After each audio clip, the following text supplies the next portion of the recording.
Telangana rising 2047 vision లో పేదల సంక్షేమం, సమగ్ర పాలసీల రూపకల్పన, ప్రపంచ స్థాయి ఇన్ఫ్రాస్ట్రక్చర్ డెవలప్మెంట్, పారదర్శక సుపరిపాలన లక్ష్యాలకు ప్రాధాన్యమిస్తారు. ఈ లక్ష్యాల సాధనకు ప్రభుత్వం ఇప్పటికే పలు చర్యలు చేపట్టింది. తెలంగాణ సమగ్ర అభివృద్ధికి ఇప్పటికే welfare and social justice policy, green energy policy, infra and industrial policy, tourism పాలసీలని ప్రభుత్వం సిద్ధం చేసింది.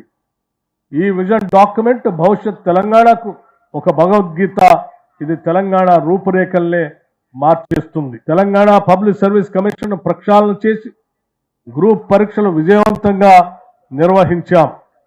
నిరుద్యోగ యువతకు భవిష్యత్తుపై ఆశలను కల్పిస్తూ ఏడాది కాలంలోనే 55,000కు పైగా ప్రభుత్వ ఖాళీలను భర్తీ చేసి నియామక పత్రాల్ని అందజేశాం. సాంకేతిక మరియు శాస్త్రీయ శిక్షణను అందించని దేశం భవిష్యత్ అభివృద్ధికి సంబంధించి ఏ ప్రణాళికను పూర్తి చేసినట్లుగా భావించలేమని డాక్టర్ బిఆర్ అంబేద్కర్ మాటలను స్ఫూర్తిగా తీసుకుంటూ ప్రభుత్వ ప్రైవేటు భాగస్వామ్యంతో యంగ్ ఇండియా స్కిల్ యూనివర్సిటీని స్థాపించాం. రాష్ట్ర వ్యాప్తంగా ఏటా 1,00,000 మందికి నైపుణ్య శిక్షణ అందించేందుకు 65 ప్రభుత్వ పారిశ్రామిక శిక్షణ కేంద్రాలను అడ్వాన్స్ టెక్నాలజీ సెంటర్లుగా తీర్చిదిద్దే ప్రయత్నంలో పురోగతిలో ఉన్నాం. డిగ్రీ, ఇంజనీరింగ్ లో చేరిన విద్యార్థుల కోసం బ్యాంకింగ్, ఫైనాన్స్ సర్వీసెస్, ఇన్సూరెన్స్ రంగాల్లో ఉద్యోగాలు కల్పించడమే లక్ష్యంగా BFSI ట్రైనింగ్ కోర్సుని